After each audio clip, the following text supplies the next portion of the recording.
it's not immoral to own a slave. No. You don't think it's immoral to own a slave? No, I don't. You think it is a moral thing to own another human being as property? Like I said, it depends on the situation. What situation does owning Yeah. what situation does owning a person like property, like in what situation is that good? Whenever you have children, You think that you own your children as property?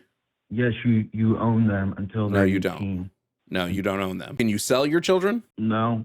Then how do you own No, them? you can't, but you can give Then them how do you away. own? I'm pretty sure everything that I own, I can legally sell, right? But you're saying that I can't sell my children. If I want to There's a beat complete my difference. child within an inch of their life, can I do that? No. As long as they don't die? But I own it. No, because that's God says because that's abuse.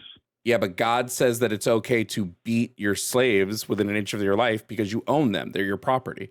You're saying I own my child. They're my property. So why shouldn't I be able to beat them? God says it's okay. So you're saying that there's stuff that God says is okay that is not actually okay? No, it's what I'm saying is that there's some things you don't have to. Wait, but is it okay if I do it? I don't think so.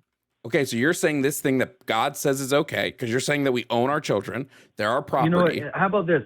Where exactly are you saying that it is okay that God says that it says in the Bible? Exodus It's 21, okay. 20 through 21. Anyone who beats their male or female slave with a rod must be punished if the slave dies as a direct result, but they are not to be punished if the slave recovers after a day or two, since the slave is their property. So because the slave is their property and they own that slave, as long as the slave doesn't die, they're good if they want to beat them. So you're saying children are our property. We own our children. Okay. So then by this logic, I should be able to beat my calling slave that and that would from be okay with Exodus. God. Yes, Exodus is direct rules from God given to Moses to give to the Hebrew people. I know exactly.